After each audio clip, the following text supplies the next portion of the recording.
is that when we listen about the heroes of Islam, they should be a source of inspiration for me and you. Me and you, they would motivate us. Because we are living in times of fitna. And in times of fitna, you need people of motivation. When Ali radiallahu anhu gave his first khutbah, what did he say? And this was an amazing time. Because this was a time of great fitna and difficulty. After the demise of the Prophet ﷺ, no other difficulty was greater than the assassination of Uthman radiallahu anhu. And Ali radiallahu anhu was appointed as the Khalif. And what did he do? What did he say? This first khutbah, this is all he said. He ascended the pulpit. And he said, "O believers, you are in need of a rajul fa'ala qawwal. You are in need of a man of actions and not of a person who just talks. Because if revolutions and change came through talking, me and you would have a revolution every hour. Because me and you are very good at talking.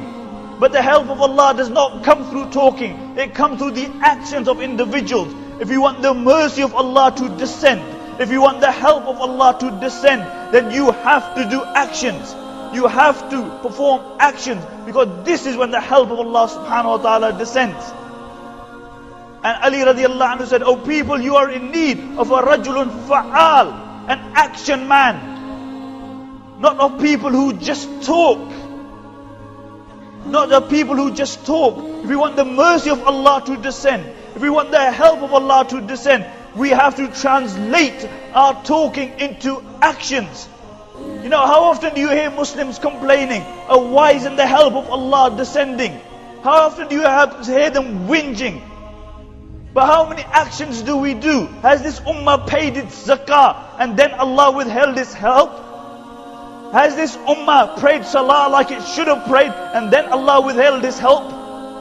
Has this ummah made the Prophet ﷺ their role model, then Allah withheld His help? Has this ummah made people like Abu Bakr and Umar and Khadija and Fatima their role models and then Allah withheld His help? Has this ummah had the concern of the Prophet ﷺ? Has it a concern for the rest of humanity and then Allah withheld His help? Or do we have this warped perception that somehow Allah is obliged to help us? Somehow, na'udhu billah, as though we are Allah and Allah is our slave. Understand, you are the slaves, Allah is Samad. You have to fulfill the conditions and then the help of Allah descends. That's when the help of Allah descends. Not that you do nothing and you go on lackadaisically in your lives. Dunya is your maqsad. You don't learn anything about your deen and somehow Allah is obliged to help you. Allah is the Lord, Allah is Khaliq, Allah is Malik. Allah does not require to help anybody. And your numbers don't make any difference. You can be 1.6 million, 1.2 billion, they don't make any difference. Your power, your wealth doesn't make any difference. What counts in the eyes of Allah is your quality, not your quantity. Your substance. And this is why Allah says, "Kam min fi'atin qalilatin ghalabat fi'atan kathiratan bi'idhnillah." How often do you see that a small group of people, a small regiment defeats a large regiment? Why? With the help of Allah subhanahu wa ta'ala. With the help of Allah subhanahu wa ta'ala. In the time of Khalid bin Walid, in the battle of Yarmouk, this was the ultimate battle. After this day, the Christians never came into the Arab Peninsula. The Muslims were 41,000. And the conservative estimate of the Romans were that they were 140,000. And Khalid bin Walid was checking his ranks. He was checking his men. And he walked past this young soldier who was looking at the Roman soldiers and their army. And he marveled at their numbers and how much weapons they had. And he said, "How many are the Christians and how few are the Muslims?" And Khalid bin Walid radiallahu anhu said, Don't say that. For say how many are the Muslims and how few are the Romans and the Christians. Because weakness comes from being forsaken by Allah subhanahu wa ta'ala. Weakness comes from being forsaken by Allah. If you lose Allah, you lose everything. You lose everything. And if you attain the one Allah, you have everything.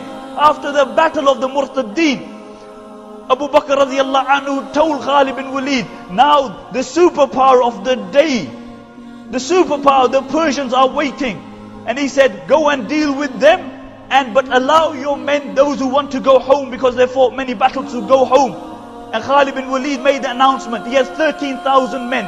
Out of those 13,000 men, 11,000 decided to go. He only had 2,000 men, and he was going to face the superpower, the Persians. And he wrote a letter to Umar ibn al-Khattab, and he said, "Oh Amir al-Mu'mineen, I've only got 2,000 men left." And Umar and Abu Bakr radiallahu anhu sent a reinforcement in the shape of how many men? He sent a reinforcement in the shape of one person, Qaqa ibn Amr, for 11,000 men. And the Sahaba said, "Oh Abu Bakr, what you doing? What you doing? 11,000 men, and you are replacing them with one man?" And he said, "Yes, because those ranks which have the likes of Qaqa ibn Amr will never be forsaken by Allah subhanahu wa ta'ala. Because these were men of substance, and by Allah, these people were never forsaken by Allah."